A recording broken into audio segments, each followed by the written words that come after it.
जय हिंद दोस्तों।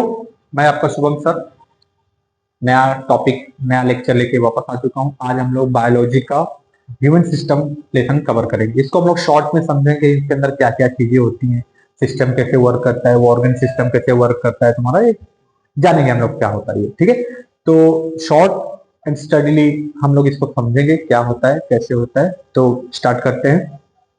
तो ह्यूमन सिस्टम जो होता है तुम्हारा ना, वो बहुत सारे डिफरेंट ऑर्गन और डिफरेंट सिस्टम्स को कवर करता है। ठीक है, अब इसके अंदर तुम्हारे बहुत सारे सिस्टम होते हैं, जैसे स्केलेटल सिस्टम हो गया, रेस्पिरेटरी सिस्टम हो गया, मस्कुलर सिस्टम हो गया, ठीक है, डाइजेस्टिव सिस्टम हो गया, ये प्रकार के सब होते हैं। ठीक है, बट ये कैसे करते हैं, इन दोनों को काम करने के लिए कोऑर्डिनेशन की जरूरत होती है। एक दूसरे से क्या करना होना, कोऑर्डिनेशन बहुत ज्यादा जरूरी है। अगर इनके बीच में, इन सिस्टम के बीच में कोऑर्डिनेशन नहीं होगा तो दे वर्क नहीं करेंगे। ठीक है, जैसे हमारा भी कोई भी सिस्टम है, वो भी एक, हम बाहर का कोई सिस्टम हो, चाहे पॉलिटिक्स सिस्टम हो, कोई भी हो सिस्टम, वो भी एक कोऑर्डिनेशन के जरिए ही काम किया जाता है। ऐसा नहीं कि आप डायरेक्ट आपको लेटर लेने का सीधा प्राइम मिनिस्टर के पास पहुंच जाओगे। एक प्रोसेस होता है, आपको उसको फॉलो करना पड़ता है। ठीक है, वैसे ही हमारे सिस्टम भी होते हैं, उनको भी एक प्रोसेस होता है जिसको हम लोग फॉलो करके इनको आगे बढ़ना होगा। ठीक है, तो सबसे पहले समझते हैं, हम लोग के अंदर आता है कोई एक लोकोमोटरी सिस्टम आता है। ठीक है, तो लोकोमोटरी सिस्टम क्या होता है? लोकोमोटरी सिस्टम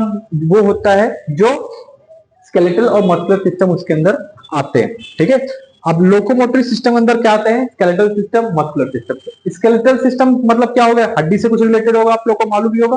ठीक है, तो जो हड्डी से रिलेटेड कोई स्टडी होती है, ठीक है, उसको हम लोग क्या बोलते हैं? बायो को भाषा में ऑस्टियोलॉजी बोलते हैं। क्या बोलते हैं उसको हम लोग? ऑस्टियोलॉजी। ठीक है, तो जो हमारा ऑस्टियोलॉजी है, अब ह्यूमन बॉडी के अंदर स्केलेटल सिस्टम के अंदर क्या क्या आते हैं? टोटल 206 बोन्स आते हैं। एक एडल्ट पर्सन के अंदर कितना बोन्स होते हैं? 206। बट अगर वहीं पे न्यू बॉर्न बेबी होता है, उसके अंदर कितने बोन्स होते हैं? 300 बोन्स होते हैं। बट 300 बोन्स क्यों होते हैं उनके? क्योंकि उनकी पूरा बॉडी जो स्ट्रक्चर में नहीं आई हुई रहती है, धीरे धीरे फॉर्म होता है उनका सब कुछ, सारा सिस्टम एंड बॉडी पार्ट, तो इसके लिए उनके पास बोन्स ज्यादा होते हैं। ऐसा कुछ रीजन नहीं है। तो स्केलेटल सिस्टम जो होते हैं दो टाइप पे होते हैं, एक होता है एक्सियल स्केलेटल सिस्टम, एक होता है अपेंडिकुलर स्केलेटल सिस्टम।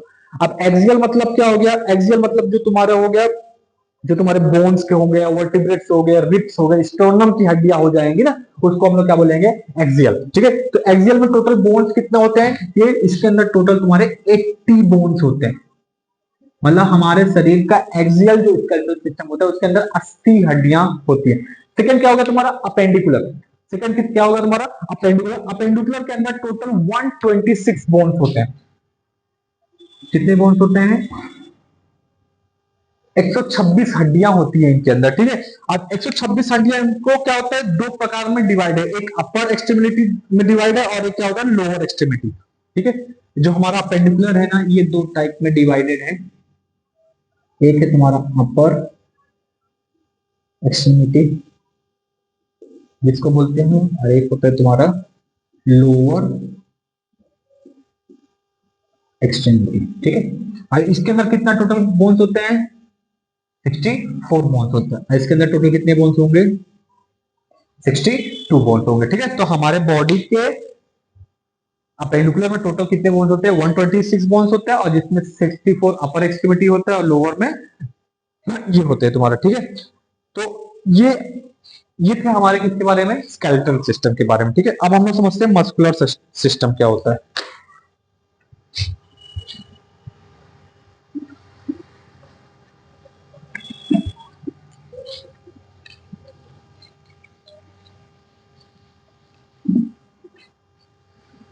मस्कुलर से तुम लोग को मालूम पड़ रहा होगा कि कुछ मसल्स का ही पार्ट होगा उसके अंदर।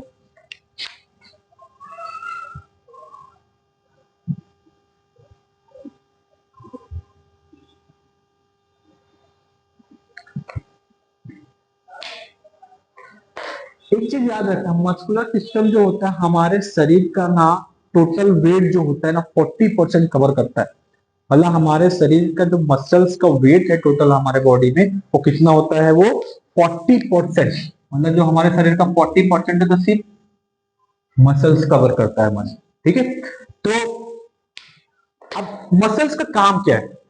मसल्स काम क्या करते हैं? तो मसल्स का काम है लोकोमोशन एंड मूवमेंट करना। ठीक है, तो मस्कुलर सिस्टम का मेन काम क्या है? इसका मस्कुलर सिस्टम का मेन क्या है? Locomotion and movement. ठीक है, जो हम लोग मूवमेंट करते हैं ना सब कुछ, वो सब किसके अंदर आता है? तुम्हारे मस्कुलर सिस्टम के आता है। ठीक है, तो अच्छा, मसल्स की स्टडी को हम लोग बोलते क्या है? ठीक है, जो लोग सिर्फ मस्कुलर के बारे में पढ़ाई करते हैं सिर्फ ना, इनको हम लोग क्या बोलते हैं? मायोलॉजी बोलते हैं। क्या बोलते हैं इनको हम लोग? मायोलॉजी। तो study of muscles are called myology. याद रखना है सब। ठीक है, हो सकता है। ठीक है, तो मसल्स की स्टडी, जैसे हम लोगों ने देखा कि स्केलेटल सिस्टम की स्टडी को क्या बोलते हैं हम लोग? ऑस्टियोलॉजी बोलते हैं। वैसे मसल्स की स्टडी को हम लोग क्या बोलते हैं? मायोलॉजी बोलते हैं। ठीक है, अब muscles are glycogen which is used to obtain energy. ठीक है, मसल्स के अंदर एक ग्लाइकोजन होता है जिसको हम लोग पॉलीसैकेराइड बोलते हैं। ठीक है, तो मसल के अंदर एक ग्लाइकोजन होता है। ग्लाइकोजन से मतलब जानते हो, जो एनर्जी प्रोड्यूस करेगा, एक प्रकार का ग्लूकोज। तो इसको क्या बोलेंगे हम लोग? पॉलीसैकेराइड। ठीक है, तो यहाँ से क्या होता है? हम लोग को एक प्रकार का एनर्जी हमको ऑब्टेन होता है, एनर्जी मिलता है हमारे शरीर को। ठीक है, मसल्स को क्या बोलते हैं हम लोग? मायोलॉजी बोलते हैं। ठीक है, इसके अंदर ग्लाइकोजन भी होता है, मतलब हमारे बॉडी को एनर्जी देने के लिए। ऑब्टेन कहाँ से, एनर्जी कहाँ से ऑब्टेन होता है, उसको हम लोग क्या बोलते हैं? ग्लाइकोजन बोलते हैं जो कि कहाँ से मिलता है? पॉलीसेक्राइड से मिलता है। ठीक है, थर्ड पॉइंट आता है हमारा जॉइंट। जॉइंट जो होता है हमारे, जहां पे दो बोन्स आपस में एक दूसरे से मीट करते हैं। ठीक है, उसको हम लोग क्या बोलते हैं? जॉइंट बोलते हैं। जॉइंट जो है हमारे तीन टाइप के होते हैं। एक होता है इमूवेबल, जिसको हम लोग क्या बोलते हैं? फाइब्रस जॉइंट भी बोलते हैं। सेकेंड होता है स्लाइटली मूवेबल। ठीक है, तो उसको हम लोग क्या बोलते हैं? कार्टिलेजियस भी जॉइंट बोलते हैं। और थर्ड हम लोग होता है फ्रीली। ठीक है, फ्रीली मूवेबल क्या होता है? उसको हम लोग क्या होता है? साइनोवियल जॉइंट बोलते हैं। ठीक है, सबसे पहले तो इमूवेबल जॉइंट क्या होता है? इमूवेबल मतलब क्या? जो थोड़ा भी मूवमेंट नहीं करता। जैसे फॉर एग्जाम्पल हम स्कल, स्कल में थोड़ा भी मूवमेंट नहीं होता है। क्यों नहीं होता है? क्योंकि इसके अंदर ना बंडल्स ऑफ कोलेजन फाइबर्स रहते हैं जो बहुत ही स्ट्रांगली बाउंड रहते हैं। ठीक है, इसके वजह से वो क्या होते हैं? वो मूवमेंट नहीं कर पाते, इसलिए उसको हम लोग क्या बोलते हैं? इमूवेबल बोला जाता है उसको। ठीक है, सेकंड आपका क्या है? स्लाइटली मूवेबल, जिसको हम लोग कार्डिनेज बोलते हैं। इसमें क्या होता है? 60 फाइब्रो कार्टिनेज रहते हैं, जिसके अंदर से क्या होता है? इनके एडजॉइनिंग बोन्स जो होते हैं थोड़ा सा अलाउ करते हैं कि आप थोड़ा सा मूवमेंट कर सको। ठीक है, जैसे कि एग्जांपल में तौर पे एम्फियरथोरसिस। ठीक है, एग्जांपल के तौर पे क्या है ये? एम्फियरथोरसिस क्या होता है? थोड़ा सा मूवमेंट करते हैं, जैसे इनवर्टिबल डिस्क जो होता है तुम्हारा। ठीक है, थर्ड क्या है तुम्हारा? फ्रीली मूवेबल, जिसको हम लोग क्या बोलते हैं? साइनोवियल जॉइंट भी बोलते हैं। अब इसके अंदर तुम्हारा जैसे हो गया तुम्हारा एक्सिस का हो गया, मैमल्स का हो गया, स्कल का हो गया, और एल्बो का हो गया, एंकल का हो गया। यहाँ की जो हड्डियां आती हैं तुम्हारी, वो सब क्या होते हैं? तुम्हारे फ्रीली मूवेबल में आता है। ठीक है, नेक्स्ट पार्ट होता है हम लोग का, पढ़ेंगे हम लोग रेस्पिरेटरी सिस्टम। ठीक है, तो रेस्पिरेटरी सिस्टम किससे रिलेटेड है? सबको मालूम है, इनहेलेशन एक्सहेलेशन वो सब किसमें आता है? हमारे रेस्पिरेटरी सिस्टम में आता है। ठीक है,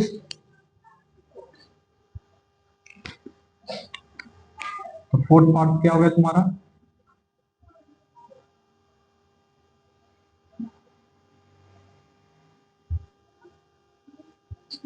रेस्पिरेटरी सिस्टम। रेस्पिरेटरी सिस्टम समझ में आया तुम्हारा? इनहेलेशन एक्सहेलेशन ऑफ ऑक्सीजन और carbon dioxide salt respiratory system. तो जो मेन पार्ट है, मेन ऑर्गन जो है हमारे रेस्पिरेटरी सिस्टम को, क्या है तुम्हारा? वो लंग्स। ठीक है, जहां से पूरा तुम्हारा ह्यूमन का जो लंग्स है सबसे मेन पार्ट होता है तुम्हारे रेस्पिरेटरी सिस्टम का तुम्हारे। ठीक है, तो जो रेस्पिरेटरी सिस्टम में कहां से डिराइव हुआ था? एम्ब्रोनिक एंडोटम से। क्या होता, कहां से डिराइव हुआ था? Embryonic embryonic. ठीक है, यहां से तुम्हारा क्या होगा? और एंडोडर्म बोला जाता है इसको, जहां से ये क्या हुआ था? डिराइव हुआ था, जहां से हमें वो पता चला रेस्पिरेटरी सिस्टम। अब रेस्पिरेटरी सिस्टम के बारे में देखते हैं। रेस्पिरेटरी सिस्टम में सबसे मेन पार्ट क्या होता है तुम्हारा? जब भी बताया तुम्हारा लंग्स होता है। ठीक है, इसके बाद हर लंग्स के पास डबल मेम्ब्रेन रहता है। हर लंग्स पर क्या रहता है? डबल मेम्ब्रेन रहता है, जिसको हम लोग क्या बोलते हैं? प्लेवराई बोलते हैं। ठीक है, each lung cover by double membrane. Called, क्या बोलते हैं उसको हम लोग, प्लेवराई। ये याद रखना है, ठीक है। जो डबल मेम्ब्रेन कवर करके रखता है हमारे लंग्स को, वो उसको क्या बोलते हैं हम लोग, प्लेवराइल बोलते हैं, ठीक है। राइट लंग्स के बाद 3 लोब्स होते हैं। लोब्स मतलब क्या हो गया, उसका प्रोसेस, सुपीरियर, इंफीरियर, डाउन, ठीक है, मिडल, ठीक है, 3 होता है। तो राइट लंग्स के पास हमारे पास 3 लोब्स होते हैं और लेफ्ट लंग्स के पास हमारे पास 2 लोब्स होते हैं, ये याद रखना है, ठीक है। मेन फंक्शन यहाँ पे क्या है, एल्वोली का। एल्वोली कैसे काम करता है, तुम्हारे बलून जैसा काम करता है, ठीक है, फुगे जैसा। जैसे भी हम लोग उसमें एयर भरेंगे तो कैसे फूल जाता है और रिलीज कर देंगे एयर कैसे पच जाता है, उससे एल्वोली हमारा काम करता है। हम लोग सांस लेते हैं तो वो फूल जाता है, हम लोग सांस छोड़ देते हैं तो क्या होता है, एकदम स्लाइटली अपने पोजीशन पे आता है। तो एल्वोली का काम वो होता है, ठीक है, जिसको हम लोग रेसिडुअल एयर भी बोला जाता है। एल्वोली को क्या बोला जाता है हम लोग को, रेसिडुअल एयर भी बोला जाता है, ठीक है। अब कंडक्टिंग ऑर्गन जो है तुम्हारा, कंडक्टिंग ऑर्गन जो लंग से क्या क्या होता है तुम्हारे, तुमको मालूम है, नोस्ट्रिल हो गया, फेरिंग्स हो गया, लैरिंग्स हो गया, तुम्हारा ब्रोंची हो गया, ब्रोंचिलिस हो गया, ट्रेचिया हो गया, ये सब क्या है, उसके कंडक्टिंग ऑर्गन है। किससे थ्रू, लंग्स के थ्रू। अब ठीक है, तो अभी नोस्ट्रिल का काम क्या है, जो नोस में होल होता है ना, उसको हम लोग क्या बोलते हैं, जैसे हमारे 2 होल्स है ना, ठीक है, नाक में, उसको हम लोग क्या बोलते हैं, नॉस्ट्रिल बोलते हैं। तो हम लोग क्या बोलते हैं, नॉस्ट्रिल बोलते हैं, ठीक है। अब ये क्या होता है, पेयर्ड होते हैं, ठीक है। नेसल चेंबर, हमारे बॉडी के अंदर एक नेसल चेंबर होता है जिससे वो क्या होते हैं, वो पेयर्ड होते हैं, ठीक है। इसलिए था तुम्हारा नॉस्ट्रिल के बाद बात। फेरेंस से क्या होता है, फेरेंस तुम्हारा क्या होता है, फेरेंस तुम्हारा वो पैसेज होता है जहां से तुम्हारा फूड और एयर पास होता है, ठीक है। तो तुम्हारा फेरेंस जो है, ये पैसेज होता है फॉर एयर एंड फूड, जहां से तुम्हारा हवा और खाना क्या होता है, पास होता है, ठीक है। नेक्स्ट आता है तुम्हारा लैरिंग्स। लैरिंग्स क्या होता है, ये अपर मोस्ट पार्ट होता है जो कि तुम्हारा ट्रेचिया हो गया, तुम्हारा ट्रेचिया मतलब समझते हो, ट्रेचिया क्या होता है, विंड पाइप को बोला जाता है, ठीक है। वहां के बाद तुम्हारा क्या होता है, ब्रोंची, ब्रोंचिलिस पार्ट होता है जहां से कनेक्ट होता है और तुम्हारा ब्रीथिंग सिस्टम वहां से कंप्लीट होता है, ठीक है। ये था तुम्हारा किसके बारे में, रेस्पिरेटरी सिस्टम के बारे में, ठीक है। नेक्स्ट पढ़ते हैं हम लोग डाइजेस्टिव सिस्टम के बारे में, ठीक है।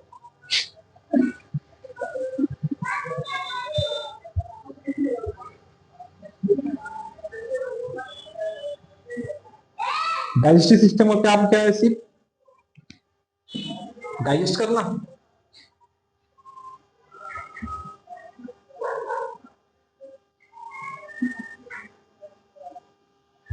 इसके थ्रू भी हमारा एक्सक्रीटरी सिस्टम भी हमारा होता है, ठीक है। अब डाइजेस्टिव सिस्टम क्या होता है, digestion is the process in which complex or non-diffusible foods get covered into simpler diffusion food particles with the help of digestive enzyme. Example, proteins are broken down into amino acid. It consists of following part. ठीक है, जैसे तुरंत क्या होता है, digestion क्या होता है, जब भी हम लोग खाना खाते हैं तो हमारा जो खाना होता है ना, हमारे बकल के में जाता है, वो कॉम्प्लेक्स होता है। क्या होता है वो, कॉम्प्लेक्स। तो हमारे सलाइवर से मिलके वो थोड़ा सा क्या होता है, सिंपल बनाता है, जाके वो हमारे यहाँ पे जो होल होते हैं वो उसके थ्रू, पैसेज के थ्रू वो जा सके, समझ में आया? तो कॉम्प्लेक्स से क्या करता है, वो सिंपल में बनाता है, ठीक है। तो इसके कुछ टाइप्स है, प्रोसेस है। जो सबसे पहले क्या आता है तुम्हारा, एलिमेंट्री कैनल होता है। सबसे पहले क्या आता है तुम्हारा, एलिमेंट्री कैनल, जिसको हम लोग गट्स भी बोलते हैं। एलिमेंट्री कैनल का और एक नाम है वो गट्स। अब इसका पैसेज कहां आता है, ये कहां से कहां तक कंसिस्ट करता है elementary canal, mouth to anus, ठीक है। तो एलिमेंट्री कैनल कहां से कहां तक होता है तुम्हारा, माउथ से लेके एनस तक। और इसका क्या नाम है, एक और एलिमेंट्री कैनल भी नाम है, ठीक है। इसके बाद क्या होता है तुम्हारा, फेरेंस हम लोगों ने पढ़ लिया क्या होता है। ओसोफेगस क्या होता है, ओसोफेगस जो होता है ना तुम्हारा, कम से कम 20 से 25 सेंटीमीटर का एक पाइप जैसा रहता है, जो कि नैरो रहता है, बट 20 टू 25 सेंटीमीटर का रहता है। और ये मस्कुलर ट्यूबिकल का स्ट्रक्चर रहता है इसका, मस्कुलर जैसे तुम्हारे मसल्स रहते हैं वैसे इसका ही स्ट्रक्चर रहता है, कुछ अलग नहीं रहता है, ठीक है। ये it conduct the food to stomach, ठीक है। ये जितना भी फूड होता है तुम्हारा स्टमक का, वो कंडक्ट करता है, मतलब उसके थ्रू ही जाता है। तो इसको एक और नाम बोला जाता है, इसका नाम है पेरिस्टेलिसिस, ठीक है। ओसोफेगस का एक और नाम है,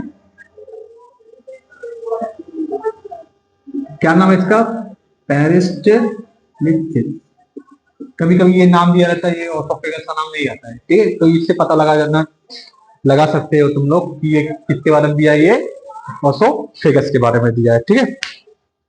हमारा अब बात करते हैं हम लोग स्टमक की। स्टमक हमारा जे शेप में होता है। स्टमक कैसा होता है हमारे, जे शेप में होता है। और जिसको हम लोग क्या बोलते हैं, जो हम लोग चौन करके खाना खाते हैं, ठीक है, स्टमक में जाता है, उसको हम लोग साइमी भी बोलते हैं। क्या बोलते हैं हम लोग, साइमी। साइन, बहुत लोग साइन भी पढ़ते हैं, जिसको जैसा प्रोनाउंसिएशन है साइन बोलते हैं। तो इसके अंदर क्या होता है, अच्छा हमारे खाने को डाइजेस्ट कौन करता है, हेल्प कौन करता है, तो हाइड्रोक्लोरिक, ठीक है। तो हाइड्रोक्लोरिक HCl हमारे डाइजेशन ऑफ फूड में क्या करता है, वो हेल्प करता है तुम्हारे, ठीक है।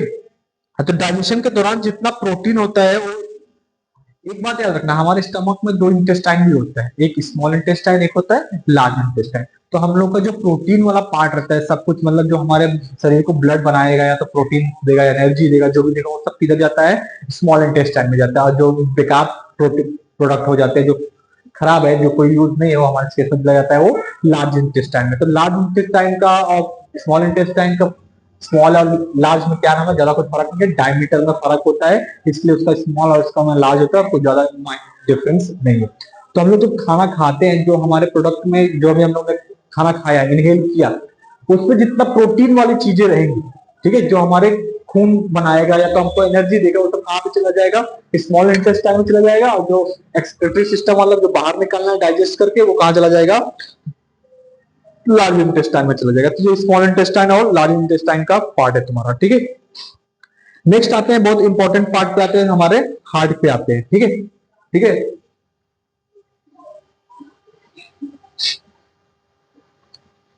हार्ट के बारे में थोड़ा हम लोग ऐसे जानते हैं, हार्ट पहले बेसिक समझते हैं हम लोग हार्ट, ठीक है। हार्ट सबको मालूम है कितने ग्राम का होता है, करीब 280 से लेकर 340 ग्राम तक हार्ट का वेट होता है, ठीक है। जो कि फीमेल्स का होता है 230 से लेकर 280 ग्राम तक, ठीक है। फीमेल का कितना होता है,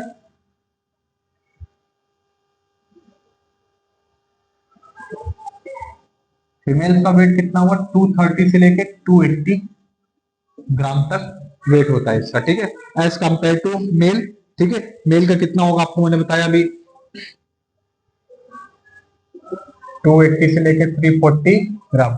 वहीं पे न्यूबॉर्न बेबी है, उसका लगभग 20 ग्राम का ही हार्ट रहेगा, ठीक है, ज्यादा नहीं होता, उसका 20 ग्राम का हार्ट रहता है, ठीक है।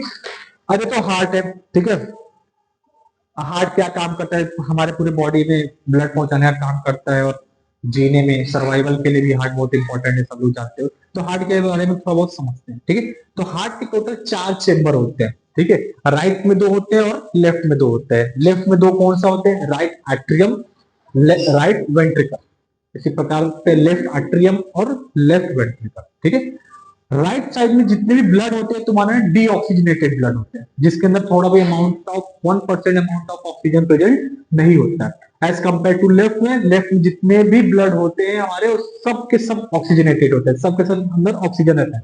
तुम्हें भी पता है कि हमारे बॉडी में अगर डीऑक्सीजनेटेड ब्लड फ्लो होगा तो मतलब नहीं होगा, इंसान मर जाएगा, ठीक है। और ऑक्सीजनेटेड ब्लड हमको चाहिए रहता है फॉर सर्वाइवल के लिए, ठीक है। तो जितना भी, अब राइट एट्रियम में ब्लड कहां से आता है, सुपीरियर वेना कावा से आता है। कहां से आता है, सुपीरियर वेना कावा से आता है। और वेंट्रिकल में कहां से ब्लड आता है, इंफीरियर वेना कावा। तो राइट में साइड जो ब्लड होते हैं वो कहां पे चले जाते हैं, वो लेफ्ट साइड में जाते हैं। कहां पे चले जाते हैं, लेफ्ट साइड। आर्ट्रियम से वेंट्रिकल आएंगे और वेंट्रिकल से लेफ्ट आर्ट्रियम में चले जाएंगे। तो यहां पे जब चले जाएंगे तो सारे ब्लड कैसे हो जाएंगे, हमारे ऑक्सीजनेटेड ब्लड हो जाएंगे। तो हम उधर ही हार्ट के दौरान एक ऑर्टा करके एक पाइप निकले रहती है, ऑर्टा जिसको हम लोग बोलते हैं। ऑर्टा के जरिए हमारे पूरे शरीर में खून जो होता है फ्लो होता है। तो ऑर्टा से हमारे पूरे बॉडी में खून जाता है। ये हमारे हार्ट के बारे में था, ठीक है। तो आप लोग इतना कुछ जान गए, अगर आर्ट्रियम क्या होता है, वेंट्रिकल क्या होता है, ऑर्टा क्या होता है, सुपीरियर वेना क्या होता है, इंफीरियर वेना कावा क्या होता है, तो आप हार्ट के बारे में क्वेश्चन लिख सकते हो। इतना कुछ हार्ट इजी नहीं, मतलब ना टिपिकल नहीं है। विंग्स कितने होते हैं हमें आपको मालूम है, ठीक है। जो बाहर हमारे दिखते हैं वो क्या होता है, हमारे आर्टरी। आर्टरी मतलब जो थिक वाला रहेगा उसको आर्टरीज बोलते हैं, जो पतला रहेगा उसको हम लोग क्या बोलते हैं, विंग्स, ठीक है। तो ये याद रखना है, आर्टरी और विंग्स में बहुत फर्क होता है, जिसके थ्रू हमारे पूरे, यही हमारे नर्वस सिस्टम है, जो पूरा हमारा ब्लड क्या होता है, फ्लो होता है, ठीक है। तो ये तुम्हारा इसका था। अब हम लोग समझते हैं एक्सक्रीटरी सिस्टम के बारे में।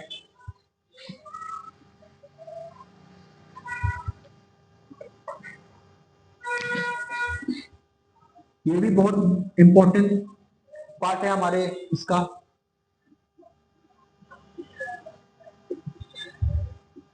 एक्सक्रीटरी सिस्टम, ठीक है। एक्सक्रीटरी सिस्टम में सबसे जो इंपॉर्टेंट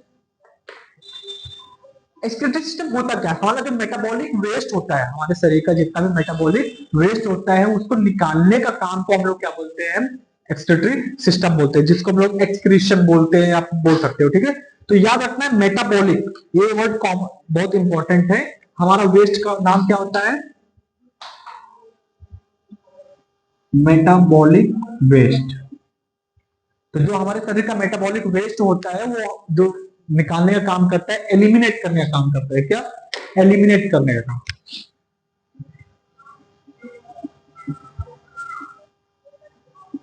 ठीक है। उसको हम लोग क्या बोलते हैं, एक्सक्रीटरी सिस्टम बोला जाता है हमारे अंदर, ठीक है।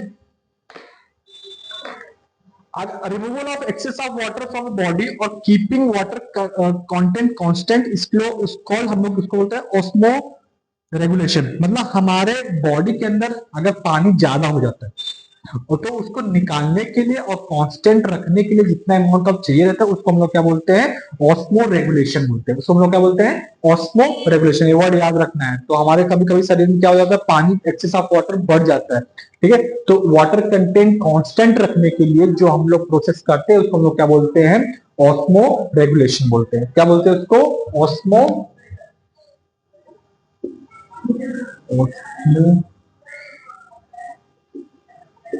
रेगुलेशन, ठीक है।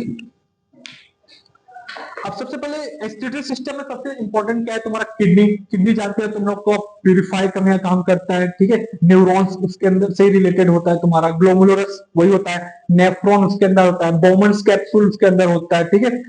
रेनल ट्यूब्यूल भी उसके अंदर होता है। तो किडनी जो होता है दो होते हैं, एक लेफ्ट किडनी जो होता है राइट किडनी से हल्का ऊपर रहता है, ठीक है। तो जो रिप्लेस होता है उसके ऊपर का, जो किडनी के ऊपर का पार्ट जिसको हम लोग ह्यूमरस बोलते हैं, वो क्या होता है, लेफ्ट वाले के साइड का थोड़ा सा ऊपर रहता है एज कंपेयर टू राइट। मतलब ऐसा, इतना बोल सकते हो, ऐसा रहता है, ऊपर नीचे रहता है, ठीक है। तो कॉन्केविटी ऑफ किडनी को हम लोग क्या बोलते हैं, उसके अंदर ह्यूलम, जो भी हमने तुमको बताया, जो ऊपर वाला पार्ट रहता है उसको हम लोग क्या बोलते हैं, ह्यूलम बोलते हैं, ठीक है। नेफ्रॉन का काम क्या करता है, ये structure and functional unit of kidney होता है। जो स्ट्रक्चर रहता है और जो फंक्शन करने का काम करता है किडनी का, वो कौन करता है, वो नेफ्रॉन करता है तुम्हारा, ठीक है। हर किडनी के, हमारे पास दो किडनी है, हर एक किडनी के पास कम से कम नहीं 1 मिलियन नेफ्रॉन्स होते हैं। मतलब इतना ज्यादा वो प्यूरिफाई करता है। नेफ्रॉन का काम क्या है, वही है, ठीक है। तो 1 मिलियन मतलब समझ गए ना कितना, ऑलमोस्ट 10 लाख, ठीक है। तो 10 लाख के कंपेयर में 1 मिलियन नेफ्रॉन एक किडनी के अंदर होता है। इसलिए बोलते हैं ना कि अगर एक किडनी भी नहीं है इंसान के पास तो भी वो सर्वाइव कर सकता है, एक किडनी से भी सर्वाइव कर सकता है। अगर दो किडनी है मतलब 2 मिलियन नेफ्रॉन्स है इसके पास, ठीक है। अब इसके पास क्या क्या होता है, तुम्हारा बोमेंस कैप्सूल होता है, रिन्यूअल ट्यूबल होता है, ठीक है।